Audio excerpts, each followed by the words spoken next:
في ساحة للعلم كنا نلتقي والحب والإخلاص زاد قلوبنا نمضي إلى نور اليقين ونرتقي قمم الفلاح وتاجنا أخلاقنا إلى طلب العلم.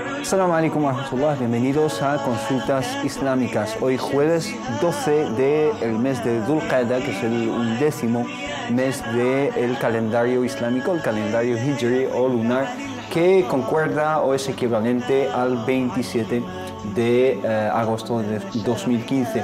Decía que es el 12 de Dhul Qa'dah, eso significa que nos queda menos de un mes para la fiesta del sacrificio o Eid al-Adha, y nos queda incluso menos para que empiecen pues los preparativos y los rituales del Hajj, de la peregrinación. Inshallah, hoy en Consultas Islámicas vamos a hacer una introducción con los preparativos del Hajj, y también estamos a su disposición, como siempre, para contestar sus consultas, sus preguntas relacionadas con el Islam y la jurisprudencia islámica. Primero doy la bienvenida a mi querido hermano Mohamed Said Aniles. Assalamu alaikum wa rahmatullah.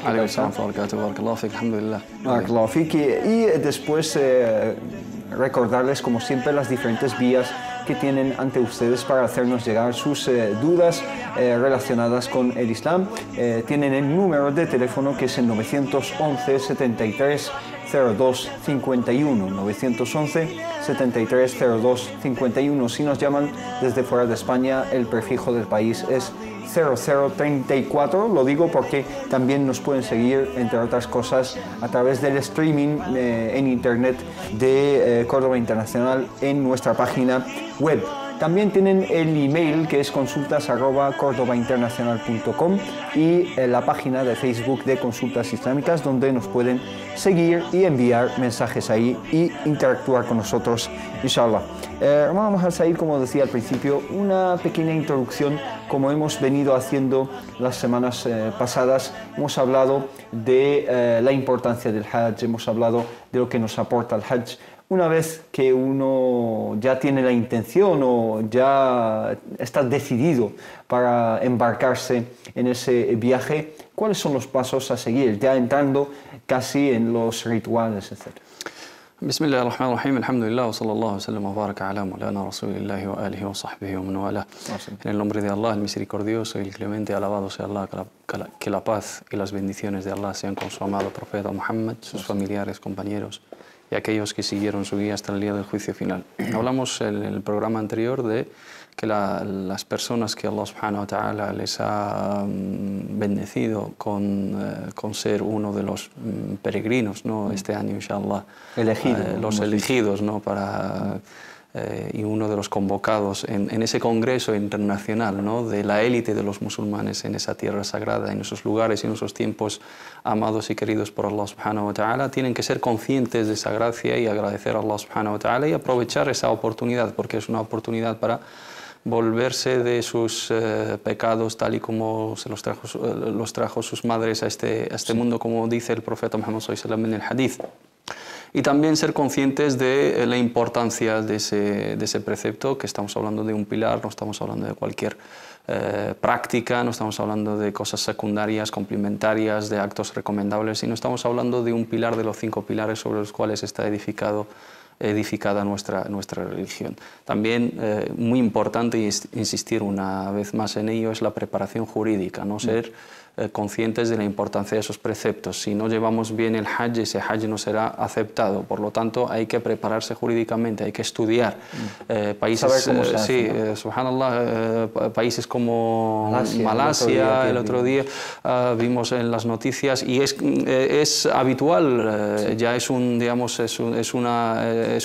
costumbre. Cada año, unos 2-3 meses, los que van a ir a la peregrinación pues reciben una formación detallada de la mano de profesores y de la mano del Ministerio de Asuntos Religiosos, con todos los preceptos, con todos los detalles, incluso pues réplica de una Kaaba, réplica de los lugares sagrados, que es lo que tienen que hacer, y si no superan esa prueba del Hajj no pueden ir a la peregrinación. Es como el permiso de conducir, ¿no? Por supuesto, Más o menos. y es un consenso entre todos los que han hecho la peregrinación, una de las mejores comunidades, de las más educadas, de las más organizadas, de las más disciplinadas, pues son, digamos, los musulmanes de Malasia, mashallah, y es un ejemplo a seguir. Por lo tanto, todos los hermanos que van en expediciones, con agencias de viaje, que se preparen antes, ¿no? Que no, digamos, se relajen y dejen todo a último momento pensando que van a tener un guía. El guía que va a estar con vosotros en una expedición es para facilitaros los trámites, para ayudaros un poco, pero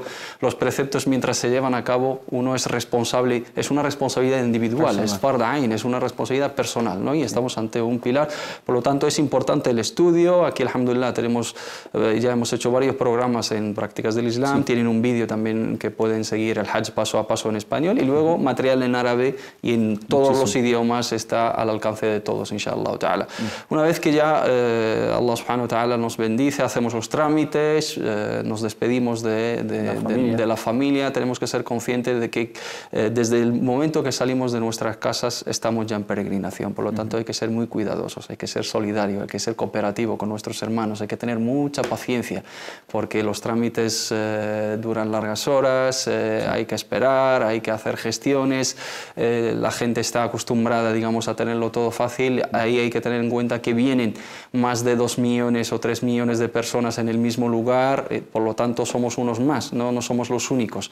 Y tener claro qué modalidad de Hajj vamos a llevar a cabo, ¿no? El tipo de nusuk, ¿no? Hay 3 ansak, 3 tipos de modalidades del Hajj: al-tamattu', al-qiran y al-ifrad. ¿El cuál es? El-tamattu' es el que recomendó el profeta Muhammad sallallahu alaihi wasallam, y es el que tiene más recompensa, y es el que deseaba hacer si repetiera el Hajj, pero el profeta Muhammad sallallahu alaihi wasallam falleció. Él hizo el qiran sallallahu alaihi wasallam, pero recomendó el-tamattu'. El-tamattu' es hacer una umra por separado, terminarla con todos sus preceptos y luego iniciar el Hajj el día 8 del Hajj, cuando empiezan el día del Tarwiyah, el día oficial del Hajj. Se denomina Tamattu' porque el peregrino disfruta, Tamattu' en árabe es disfruta de aquellas cosas que tenía prohibido en el estado de consagración, en el estado del Ihram. El peregrino, cuando hace el Ihram y empieza sus prácticas, hay ciertas cosas que no puede hacer, ciertas prohibiciones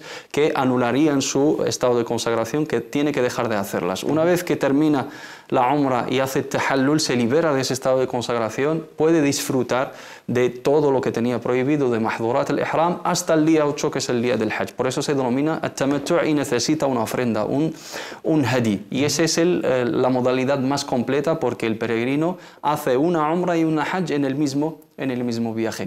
Al-qiran es juntar los dos con el mismo ihram, sin separación. Entra con la umra, pero la enlaza con el Hajj sin separación entre ellas, y también es una modalidad que necesita una ofrenda. Las dos que necesitan una ofrenda, el hadi, que se presenta una ofrenda, son el tamattu' y el qiran, porque hacemos 2 prácticas en la misma. La primera se separa a través de al-tamattu' y la segunda se juntan entre los dos. Y la última modalidad es al-ifrad, que es hacer solo el Hajj, y luego, terminado el Hajj, inshallah ta'ala, se hace una umra por separado en los meses de el Hajj. La mayoría de los peregrinos, hacen al-tamattu', y si hablamos de los peregrinos que van desde Europa o desde los países islámicos que no son, digamos, autóctonos, todos van con la modalidad de al-tamattu'. Por lo tanto, hacemos la intención de hacer una umra, declaramos el estado de consagración, hacemos el ihram, labbaika umra, y iniciamos nuestra umra con su tawaf, con su sa'i, y luego hacemos el halq y el taqsir, nos liberamos del estado de consagración, el ihram, y esperamos hasta el día 8 para iniciar nuestro Hajj. Detallaremos, inshallah ta'ala. Tenemos al teléfono a Pedro desde Madrid. Buenas tardes, salam alaikum. Pedro. Hola. Hola, adelante, sí. Mira, mi pregunta es: ¿por qué el Corán es la religión, o tiene que ser la religión auténtica, Ajá. habiendo tantas creencias Sí. religiosas en el mundo. Entendido. ¿Por qué el Islam, o por qué creemos los musulmanes que el Islam es la religión correcta o verdadera, no? Sí. Entendido. ¿Alguna otra pregunta, Pedro? Por ejemplo, Sí. se habla de los infieles, que los que no son seguidores del Corán Sí. son infieles. Eso lo podemos explicar también, muy bien. Quiere entender por qué se llaman así. Es una mala traducción de otra palabra, pero también le podemos responder al respecto. ¿Alguna otra pregunta, Pedro? Sí. Sobre la ley Sharia. Sharia. ¿Por qué esa ley tan dura existe en el mundo islámico? Entendido. Esa ley de tan violenta, ¿no? Muy bien, pues ahora mismo le contestamos, Pedro. Muchas gracias por su llamada. Gracias a usted. Gracias a usted. Hasta luego. Pues Pedro nos pregunta tres preguntas muy válidas, ¿no? Los musulmanes decimos que el Islam es la religión de la verdad, etcétera. ¿Por qué? O sea, ¿cuál es nuestro argumento o por qué podemos afirmar esta afirmación, ¿no? Yo creo que es un factor común entre todos los que siguen algún tipo de ideología de entrada, ¿no? Cualquiera, sí, una religión, ¿no? Una religión o ideología, los que son incluso hablando de colores políticos, ¿no? Los que son de la opción socialista, pues piensan que es la mejor y la verdadera, la auténtica y la válida para la sociedad, y los que son de la tendencia conservadora, liberal, etcétera, pues en el aspecto de las religiones, todos los seguidores de todas las religiones, internamente hablando, pues todos pensamos, eso de entrada es un factor común y es algo legítimo, ¿no? De no pensarlo, no seguiríamos efectivamente, una religión u otra, ¿no? Un católico, un cristiano, católico, protestante, dentro de las budista, facciones, un budista, un judío, pues todo seguidor de cualquier creencia, pues piensa que es la creencia que predica la verdad, que le llena emocionalmente, espiritualmente, por eso le ha llevado a seguirla ciegamente, ¿no? Y aplicar sus fundamentos, sus mandamientos.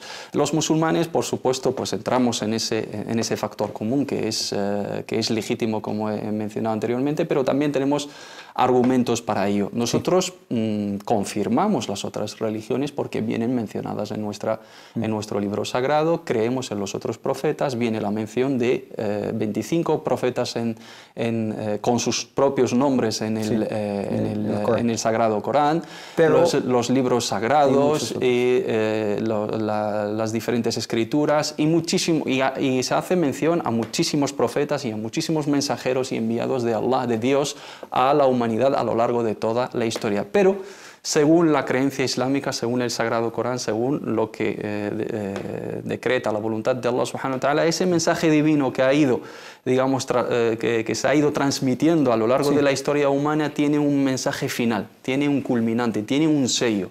Y ese sello de esos mensajes y ese sello de esos profetas es nuestro profeta Muhammad sallallahu alaihi wasallam, y la última palabra de Dios para la humanidad, para toda la humanidad hasta el día del juicio final, según nuestra creencia, es el Sagrado Corán, y viene mencionado en las otras escrituras.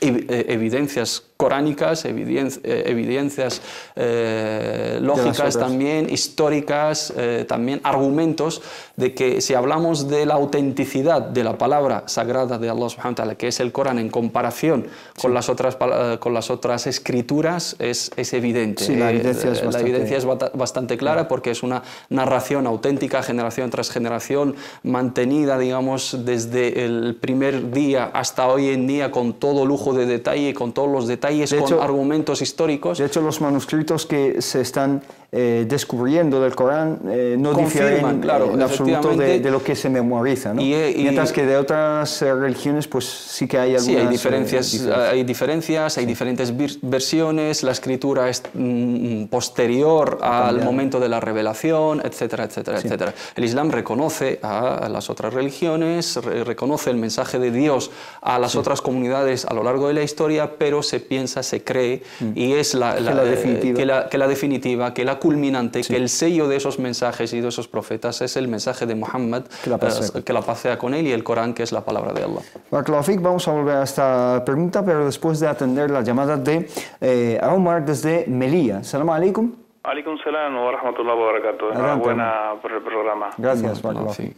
Y enhorabuena a Ishan por su hijo, que Allah lo conserve y lo guíe por el campo. A Mohammed Said, sí, al hermano Mohammed Said que acaba de... Barakallahu fik.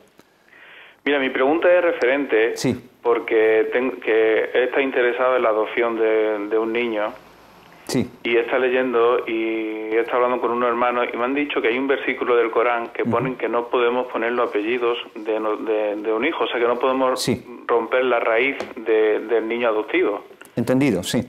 Pero es que aquí en España está preguntando, en la legislación que tenemos aquí en España, no tengo otra opción de poner mi apellido porque la madre, o sea, rechaza al niño y no lo vincula para nada. Ajá.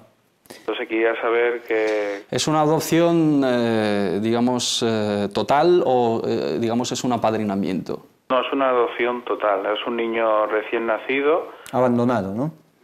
Sí, que pero la no hay madre posibilidad no de mantener sus nombres por una cuestión administrativa, dado que la madre, digamos, le niega su apellido y por esa necesidad tendrán que recurrir a atribuirle vuestros apellidos, o con los trámites lo tienen que adoptar y es una obligación que tienen que hacer. En mi caso, resulta que la madre rechaza totalmente, no quiere saber nada del niño. Ya. ¿Sabe qué le digo? No puede, ha sido un niño no deseado. Entonces me ha surgido la duda porque está hablando con unos hermanos aquí en Melilla y resulta que hay un versículo del Corán que dicen que no podemos romper esa vinculación. Pero el niño no está registrado de ninguna manera, aunque ella lo rechace. No, en este caso estoy hablando de Marruecos. Entonces le cuento, el procedimiento es que ante el juzgado, ante el notario, la madre te da la tutela de su hijo diciendo que ella no quiere... Pero en Marruecos no está permitido la adopción, es una kafala. Entonces quería saber ese trámite, porque está hablando también que resulta que sí, que en Marruecos se considera casarla, que es un apadrinamiento, creo. Sí. Pero entonces el niño cuando me lo traiga aquí a Melilla sería de España, entonces ¿cómo lo regulo yo aquí? Porque aquí tendría que ponerle mi apellido. Entendido, sí. Que al traer al niño aquí a España no tiene otra opción salvo ponerle su apellido, ¿no? No sería necesario porque hay un convenio entre ambos países. Vale, que pues enseguida, hermano Omar, le explicamos quizá la situación legal aquí en España. De acuerdo, muchas gracias. Enhorabuena por el programa. Pues enseguida volvemos con la pregunta del hermano Omar.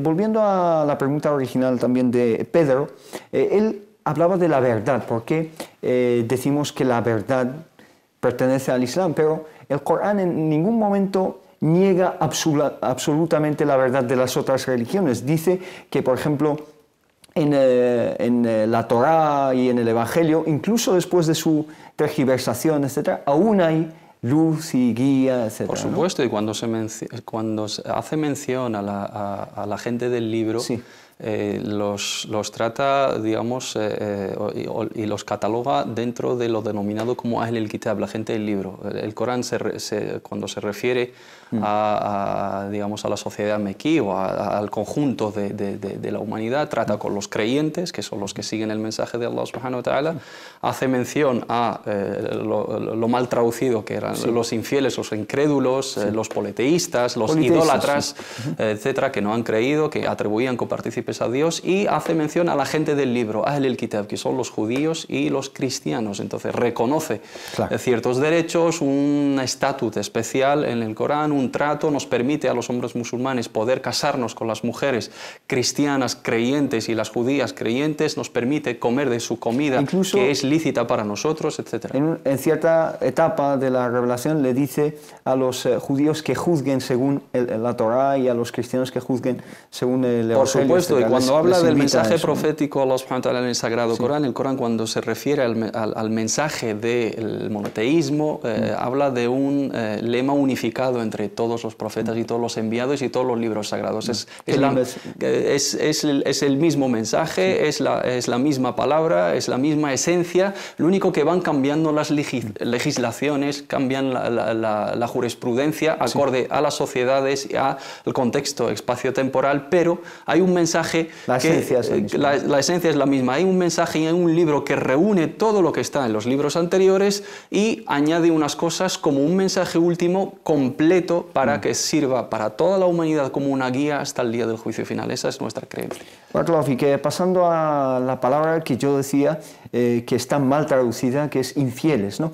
Decía que está mal traducida tanto infieles como incrédulos, porque incrédulos es aquel que no cree en nada, mientras que un judío o un cristiano sí que tiene una creencia, quizá menos correcta o más correcta, eso depende del punto de vista de cada uno, pero sí que cree en algo, ¿no? La traducción de kafir, ¿de dónde viene la palabra kafir? Que es una palabra coránica que muchas veces se traduce o se interpreta como un insulto incluso, ¿no? Kafir, quizá la etimología nos indica de dónde viene, ¿no? La etimología en árabe no tiene absolutamente nada que ver, bueno, tiene mucho que ver, pero realmente cuando sabemos el origen de la palabra entendemos mejor a lo que se refiere, ¿no? Al final el mensaje. El kuffar son los agricultores, la gente que obran la tierra y la cultivan y la remueven para sembrar ciertas semillas y cuidarlas para que dé frutos. Y el hecho de kafara shay'a es cubrir, aquella persona que cubre la verdad y oculta la verdad y que reniega de esa verdad y la niega. Por lo tanto, se le da ese término de kafir, jahid, una persona que rechaza, que desobedece, que desagradece la gracia divina a través de rechazar su mensaje. En el término lingüístico, nosotros para los seguidores de otras confesiones somos infieles en el sentido incrédulos porque no creemos en su mensaje, no creemos en la Trinidad, no creemos, digamos, en que no creemos, digamos, en la figura de Jesús alayhi salam, que la paz sea con él como ellos creen en ella. Por lo tanto, lingüísticamente, a referirnos a aquellas personas o en el aspecto dogmático y de creencia, cuando te refieres a aquella persona que no cree lo mismo que crees tú, por lo tanto es una persona incrédula en aquello que crees tú. Es una persona fuera del círculo de tu creencia, de tu fe, porque no lo acepta.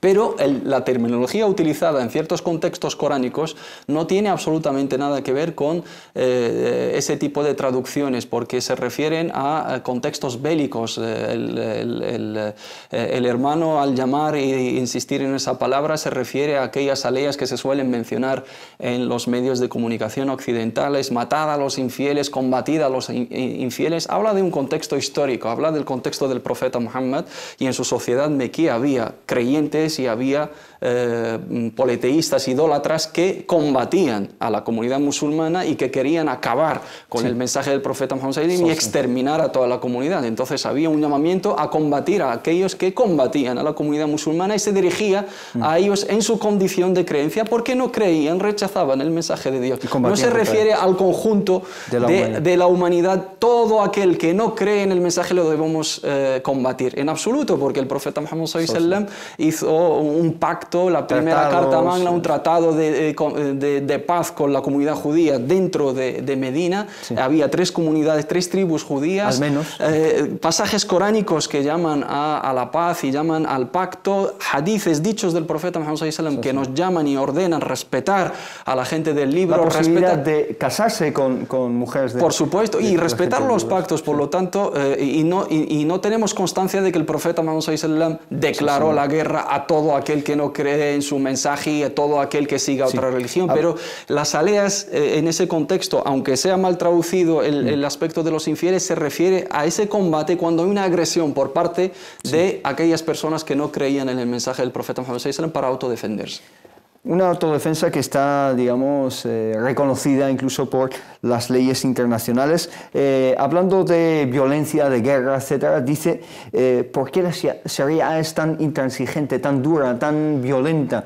O al menos esa es la imagen que se le comercializa en Occidente, ¿no? Primero, el término Sharia, cuando se utiliza en los medios y el uso que le dio el amigo que ha llamado por teléfono es un uso erróneo. Se refiere al Código Penal en el Islam, se refiere al apartado de los castigos. Sharia, el término Sharia, es el conjunto de la legislación islámica que abarca lo espiritual, que abarca el trato, que abarca la adoración y que abarca todos los fundamentos, los valores de misericordia, bondad, justicia, igualdad y adoración a Allah subhanahu wa ta'ala, el trato, el buen carácter, las modalidades. El conjunto del Islam es Sharia, pero referirse a la Sharia como el aspecto del Código Penal que se aplica con ciertas condiciones que podemos clarificar inshallah ta'ala es totalmente diferente. Por lo tanto, primero hay que corregir ese concepto. Sharia no son los castigos,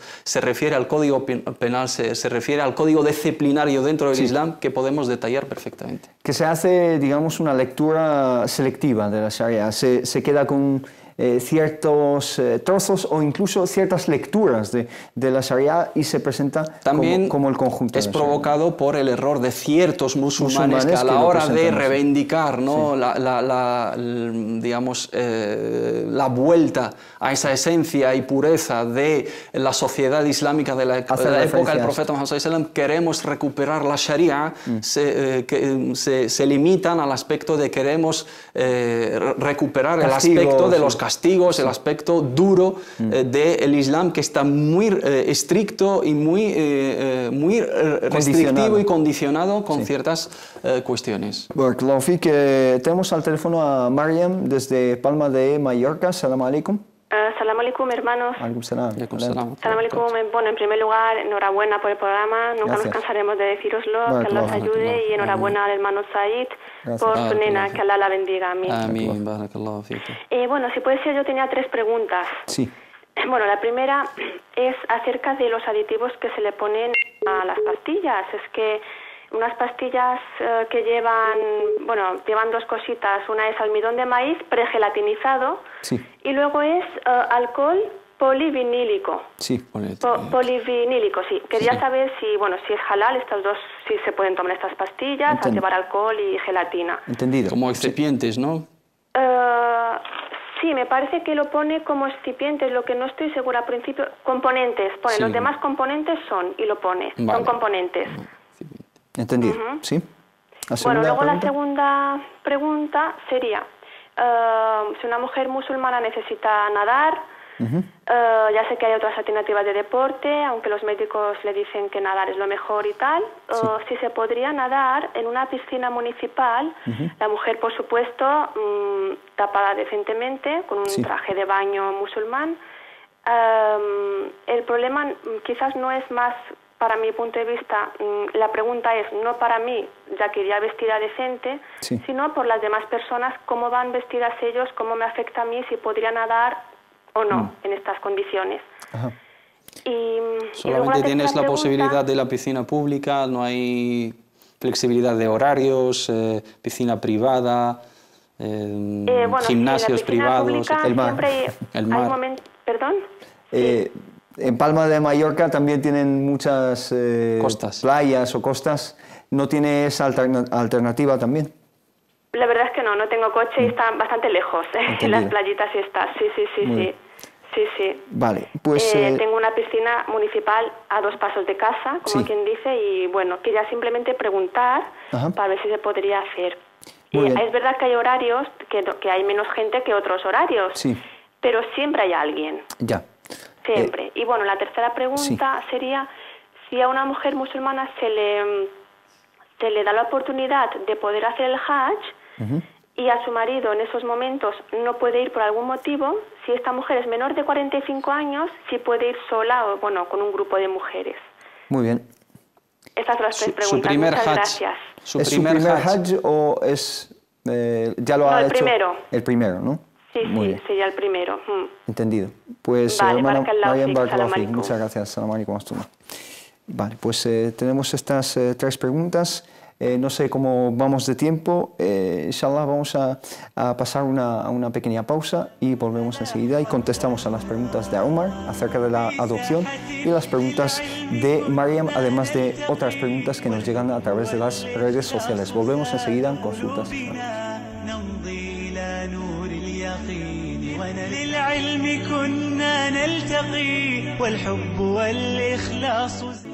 Assalamu alaikum, bienvenidos de nuevo a Consultas Islámicas. Vamos a seguir con algunas preguntas que teníamos pendientes antes de pasar con la pregunta de Omar acerca de la adopción. ¿Querías puntualizar algo, hermano Mohamed Said, acerca de la Sharia, que te interrumpí cuando lo estabas explicando? Sí, el amigo hizo una mención, Pedro, a la aplicación de una ley dura que él llama Sharia en los países islámicos. Sí. Tiene que saber que ningún país islámico hoy en día en el mundo aplica la Sharia islámica como en su digamos, significado global. Sí.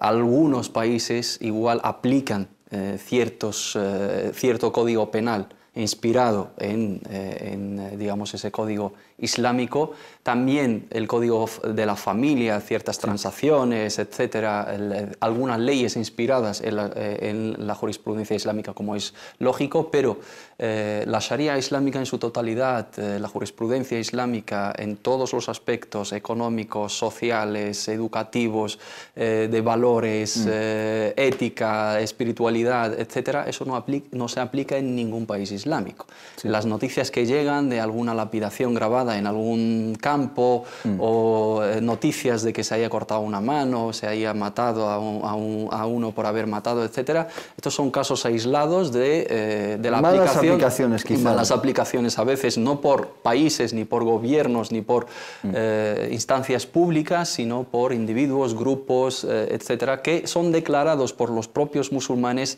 salientes del Islam, contradictorios del Islam, no representan al Islam, como el mal llamado Estado Islámico, el ISIS, como Al-Qaeda, como muchísimos otros grupos que hemos, una mala imagen por supuesto que hemos denunciado, denunciamos y denunciaremos, y tiene que quedar claro, la mayoría absoluta, la mayoría predominante de los musulmanes se desmarcan de ese tipo de grupos y ese tipo de tendencias. Si quiere saber lo que es la Sharia islámica, tiene que estudiar el Islam en su totalidad. No se aplica el Código Penal simplemente, sino se tiene que aplicar el sistema de valores, la justicia, la igualdad y la misericordia del Islam. Y ahí podremos hablar, criticar sí o no la Sharia islámica, y insisto en que ningún país en el mundo hoy en día la aplica y tiene que corregir ese concepto. El aspecto del Código Penal está muy regulado, tiene muchas condiciones y su esencia es disuasoria, es para que se eviten los crímenes, que se evite la delincuencia. A veces se ponen tantas condiciones que esa es la impresión que nos queda. Por supuesto, si ponemos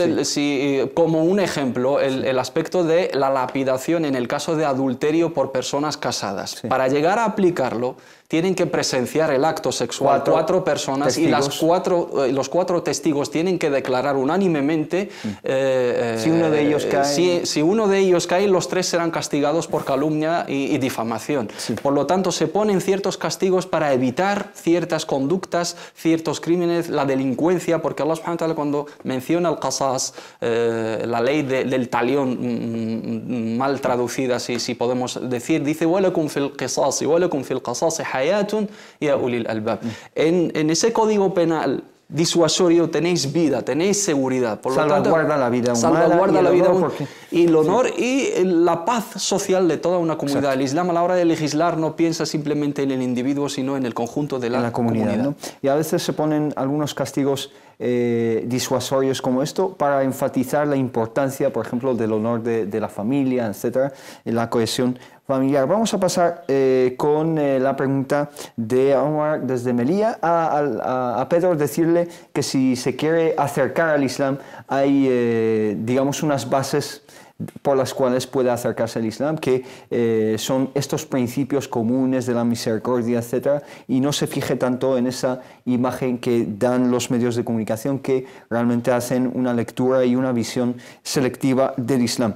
El hermano Omar de Melilla nos explicó el caso de la adopción, qué le podemos aconsejar y si en su condición o si su situación le vale darle ese apellido al niño. Sí, o la niña. Tenemos que dejar claro que la adopción en el Islam, la adopción en sus términos, digamos, tradicionales, actuales, ¿no? Que es, digamos, adoptar un niño o una niña de otra familia y atribuirle tu apellido y que pase a ser como un hijo biológico y ser considerado uno de la familia, uno más, etc. El Islam no lo concibe de esa manera porque de entrada el linaje, el mantener el apellido familiar, el tener una identidad propia y salvaguardar esa identidad es un derecho del ser humano, es un derecho de esos menores, sobre todo en situaciones de vulnerabilidad que pueden sufrir ciertos menores, ciertos bebés, ciertos niños que en esa edad no son conscientes, que pueden cambiar su identidad, cambiar sus raíces, su apellido, su religión sin que se dé cuenta. Por lo tanto, el Islam salvaguarda esa cuestión. Estaba extendida la adopción antes del Islam. Incluso el profeta Muhammad SAW tenía un hijo adoptivo, pero vino el Islam y abolió la adopción íntegra, digamos, completa, y digamos, dejó la puerta al kafala, que es el apadrinamiento, ¿no? El kafalat al-yatim, y el profeta Muhammad SAW llamó a ella y dijo: Ana wa kafilul yatimi kahataini fi al-jannah, yo y aquel que apadrine un huérfano estaremos juntos en el paraíso, y junto entre esos dos dedos, índice y mayor, significa que tiene mucha virtud la ayuda a las familias, a los huérfanos, el proporcionarles las condiciones de vida digna, mantenerles económicamente, etc. Pero eso no quiere decir que le neguemos su identidad, le quitemos el derecho de que mantenga su linaje, su apellido, su raíz, su genética, etc. Sí. En el caso de Marruecos hablabas de que es una en kafala, Marruecos, ¿no? está prohibida la adopción por ley, por lo tanto simplemente se contempla la posibilidad de la kafala, y hay un convenio entre España y Marruecos de manera que familias españolas puedan beneficiarse de la kafala en Marruecos con ciertas condiciones, y se endurecieron, digamos, en esta legislación recientemente, y una de las condiciones para que esa kafala sea aceptada por las autoridades marroquíes, una de ellas es mantener el apellido familiar, la otra es mantener la religión de ese niño, porque es un niño que se adopta. En el caso del hermano Omar de Melilla, imagino que es un musulmán, pero, y las familias también que tienen que hacer adopción en Marruecos, que no sean de Marruecos, tienen que ser musulmanas, por lo tanto tienen que dar las garantías a las autoridades marroquíes de que se va a mantener su religión, se va a mantener su apellido familiar, y tienen el derecho de mantenerle, de educarle, de que sean sus padres adoptivos, pero no en el sentido integral de la palabra. Religiosa, islámicamente no se acepta la adopción, y efectivamente hay una ley coránica, ud'uhum li abaihim huwa aqsatu 'inda Allah, y eso es un mensaje al profeta Muhammad SAW, y el Islam, para anular esa adopción, hizo que el hijo adoptivo del profeta Muhammad SAW se divorciara de su mujer, y el profeta Muhammad SAW, una vez que se divorció de esa, se casó con ella, para que la sociedad lo acepte y que deje, digamos, de verlo como un hermano, un hijo, digamos, biológico, que tiene derecho a la herencia, etcétera, etcétera. Ese derecho a la herencia no se mantiene, ¿no? No se contempla, islámicamente. Barakallahu fik por la aclaración. Hay una cuestión también que los hermanos, para que lo entiendan, porque a veces suena chocante, es que el tema de la adopción no se contempla, es que si mantenemos la identidad de esa persona,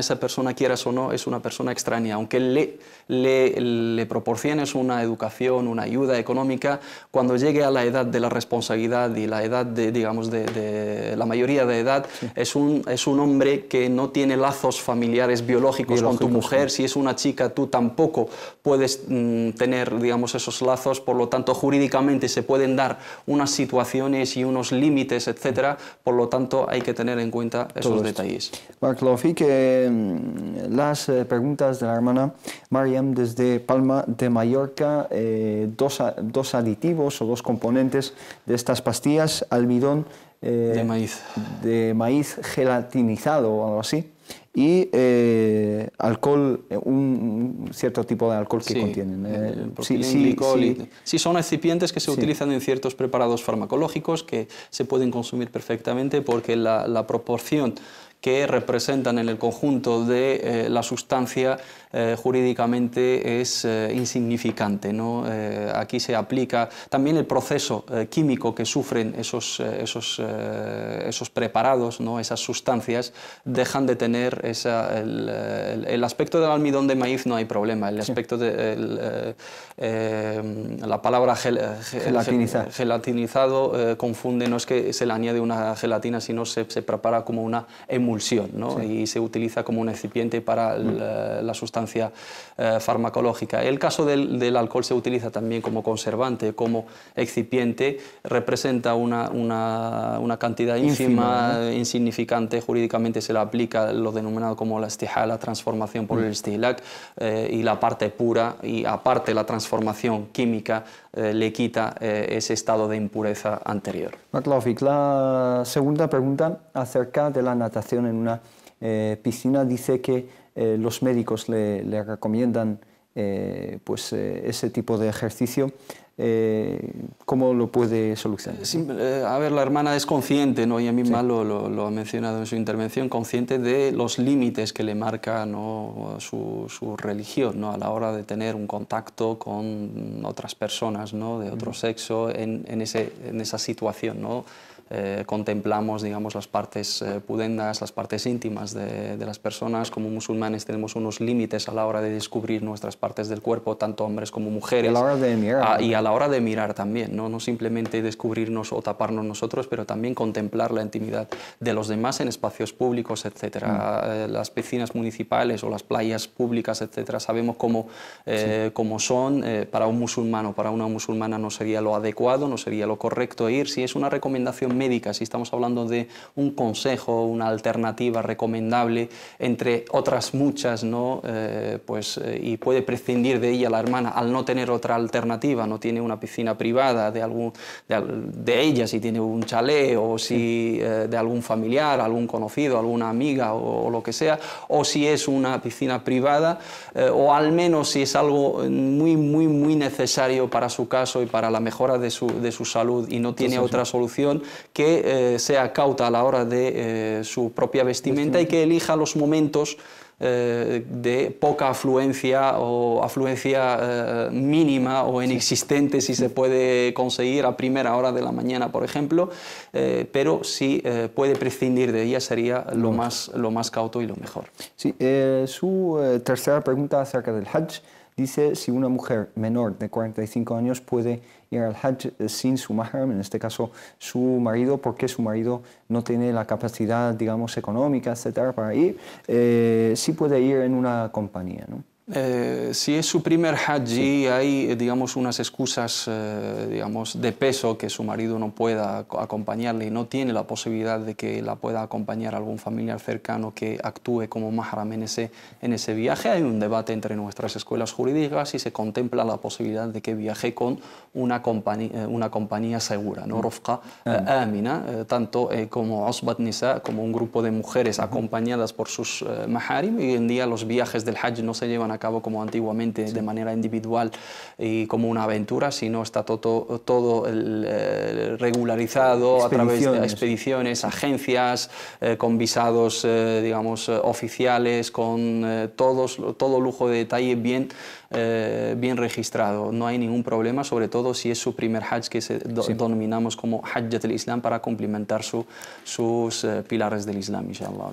Claro, vamos a pasar con algunas preguntas de las redes sociales. También les recuerdo el número de teléfono si quieren llamarnos, es el 911 73 02 51.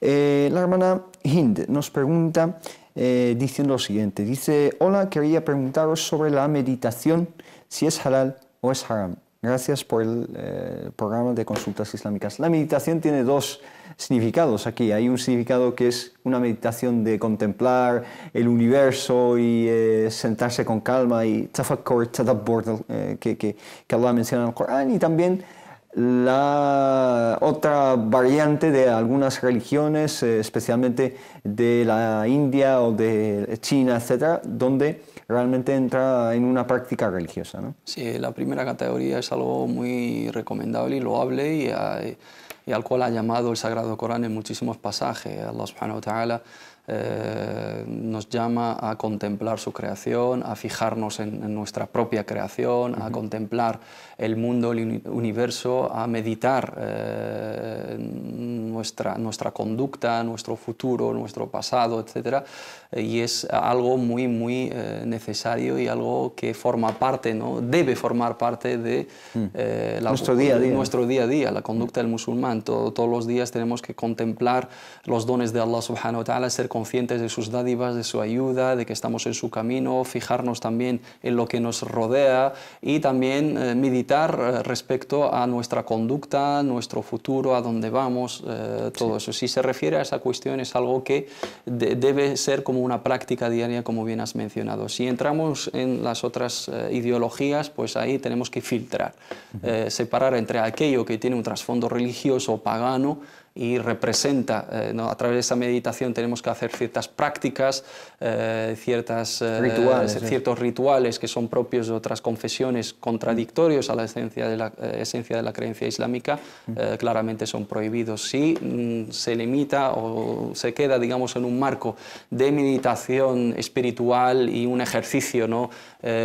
Psicológico y de respiración y ciertos movimientos y ciertos ejercicios físicos, pues no habría ningún problema. Barakallahu fik, hermano Mohamed Said. Tenemos a Said desde Madrid con nosotros. Salam alaikum. Salam alaikum, Said. Parece que hemos perdido su llamada. Que nos llame de nuevo Said desde la capital, desde Madrid. Otra pregunta, hermano Mohamed Said, de Mansata Sahu. Dice: Salam alaikum wa rahmatullahi wa barakatuh. Gracias por consultas islámicas. Tengo una pregunta para que me la respondáis, inshallah. Tengo una tarjeta Mastercard Gold, dice. La tarjeta lleva $500, gasto una cantidad mensual cada mes. Al mes siguiente le extraen esa cantidad y vuelvo a pagar la misma cantidad, pero al año pago $74. Pregunto, en este caso, en esta tarjeta, ¿hay un caso de riba o no se trata de riba?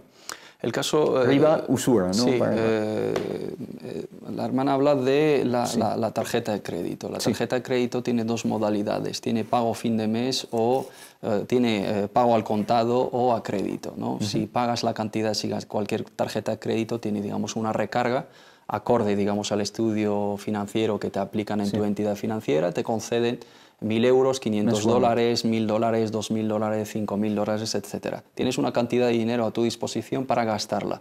Si pagas a fin de mes a contado, no genera ningún interés. Si pagas a crédito, ahí entramos claramente en la usura desde el primer momento.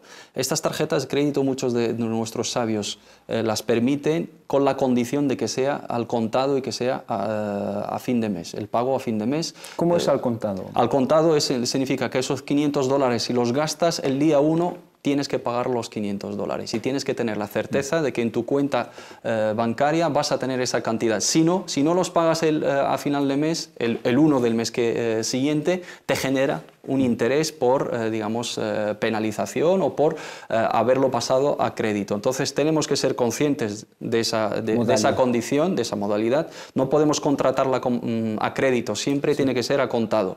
Y tenemos que tener la certeza, porque esa cuestión, esas tarjetas no son a una opción, sino tienen esas dos opciones. La financiera te concede ese dinero, se lo pagas a final de mes, bien. No me lo pagas a final de mes, te aplico un 3%, un 4%, etc. Tienes que tener la certeza de que todo lo que vas a gastar lo vas a tener a fin de mes. Si no, vas a ser negligente y has participado en una usura. Hay sabios que prohíben ese tipo de tarjetas de crédito porque de entrada al contrato, al incluir esas pautas y esas clausuras, es un contrato fácil, no es un contrato anulado. Pero la opinión más sólida, al no tener la alternativa de las financieras islámicas, se puede utilizar. Los gastos anuales, los gastos de gestión, si no son exagerados, dicen nuestros sabios, que si son lógicos de los trámites, de las comisiones, etcétera, y no son fuera de lo normal, se permiten. Al ser una cantidad mínima, que son 70 y pico euros al año, si lo repartimos mensualmente por el tema de la tarjeta, por el tema de las gestiones que puedan hacer el banco, la entidad, al generarle, digamos, esos movimientos y que tenga que hacerte un seguimiento y el ingreso, etcétera, son algo lógico. Por lo tanto, no se considera como un interés de la tarjeta, sino son gastos de gestiones que forman parte de ese contrato. Por lo tanto, lo puede utilizar con esa condición que he mencionado anteriormente. Tenemos al teléfono, al parecer, al hermano Said de Madrid. Salam alaikum. Wa alaikum salam wa rahmatullah. Adelante, hermano. Mi pregunta es por el aqiqa, que nació mi hija y no puedo hacer aquí, y ya lo sabes que no tengo familia aquí, tengo en Marruecos y lo voy a dejar hasta que me vaya. Si es posible, si puede hacer o no. Y muchas gracias. Barakallahu fik, entendido. ¿Cuándo tiene previsto volver a Marruecos para hacerla, más o menos? 3 meses voy a tardar 3 aquí, meses, va a estarme aquí en España. Muy bien, entendido. Barakallahu fik, hermano Said. Salam alaikum. Gracias, hasta luego. Pregunta de hermano Said acerca de la aqiqa, si se puede hacer 3 meses después del nacimiento de su hija, que desde aquí le damos la enhorabuena, que Allah subhanahu wa ta'ala le bendiga a él y a su familia. Enhorabuena y que Allah subhanahu wa ta'ala la haga de las virtuosas, inshallah ta'ala, y que sea una hija obediente y que vean en ella todo lo que anhelan. La aqiqa es sunna muakkada, no es algo obligatorio. La aqiqa es la ofrenda que llevamos a cabo después del nacimiento de nuestros hijos, enseñarle agradecimiento a Allah subhanahu wa ta'ala y también pues haciendo copartícipes con nosotros, nuestros familiares y amigos y cercanos en nuestra alegría, y también un gesto de solidaridad con los más desfavorecidos y los pobres, dando de comer a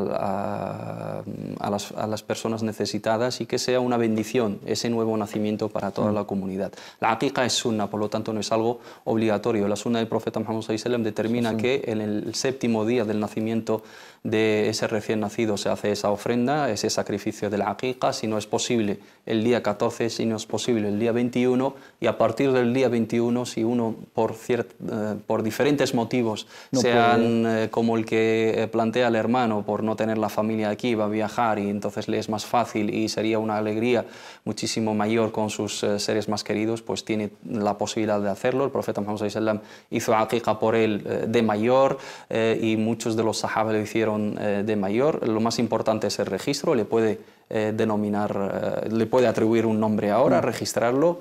Su nombre no depende simplemente de la aqiqa, porque tradicionalmente lo denominamos como tasmiya. Si no haces la aqiqa, como que no le puedes dar el nombre a tu hijo, no, es un trámite administrativo que no tiene nada que ver con la ofrenda.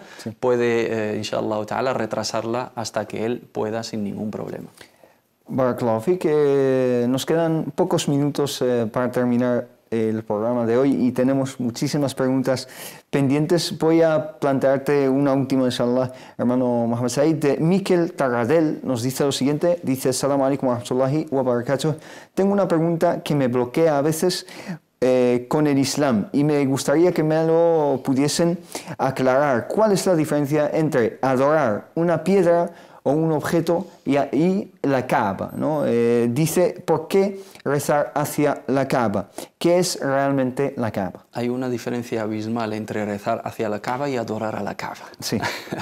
Esa es la diferencia entre adorar una piedra y adorar la Kaaba. La Kaaba no la adoramos, y en el Islam está totalmente prohibido adorar a ídolos, a estatuas. Es lo justo que ha venido a abolir el profeta Muhammad sallallahu alaihi wasallam y a combatir, ¿no? A establecer la aqida, la creencia del monoteísmo, la unicidad de Dios, y todos los otros ídolos no nos pueden aportar absolutamente nada. La Kaaba es algo muy simbólico y muy sagrado para los musulmanes, porque es la casa de Allah subhanahu wa ta'ala en la tierra, el lugar más sagrado, la primera casa construida en toda la tierra bajo la voluntad de Allah subhanahu wa ta'ala es la Kaaba, es el lugar más sagrado, el templo más sagrado. Rezamos hacia ella porque simboliza la casa de Allah subhanahu wa ta'ala en la tierra, y la unidad, y refleja esos sentimientos de la unidad que todos los musulmanes a lo largo y ancho de toda la tierra, todos nos dirigimos hacia un lugar donde centramos nuestra adoración. Simbólicamente es la casa de Allah subhanahu subhanahu wa ta'ala, pero nosotros ni la adoramos, ni nos dirigimos hacia ella para pedirle, ni en sí representa físicamente, materialmente, es una piedra, y la actual ni siquiera es de la época del profeta Muhammad sallallahu alaihi wasallam, sino una renovación, un edificio que ha sufrido muchas reformas y muchos cambios, ¿no? Y es cemento, ¿no? No va más allá de una piedra, pero simboliza esa unión, simboliza la casa de Allah subhanahu wa ta'ala, simboliza ese lugar donde centramos una referencia para dirigirnos hacia Allah, porque el ser humano está programado de tal manera que necesita centrar su creencia y su atención en algún punto en concreto. Por eso se establece el precepto de dirigirnos hacia la qibla en nuestra oración. Barakallahu fik, idolatría significa idolatrar un objeto inerte que ni te beneficia ni te perjudica, pero en este caso no tiene nada que ver, porque no es un objeto de adoración en absoluto. Ningún musulmán realmente adora la Kaaba, simplemente es una referencia a la cual nos dirigimos y que une nuestras filas en los rezos. Hermano Mohamed Said, muchísimas gracias por todas las aclaraciones. Barakallahu fik. A ustedes, muchísimas gracias por habernos seguido. Inshallah, nos vemos la semana que viene con más consultas islámicas. Assalamu alaikum wa rahmatullahi wa barakatuh. والحب والإخلاص زاد قلوبنا نمضي إلى نور اليقين ونرتقي قمم الفلاح وتاجنا أخلاقنا في ساحة للعلم كنا نلتقي والحب والإخلاص زاد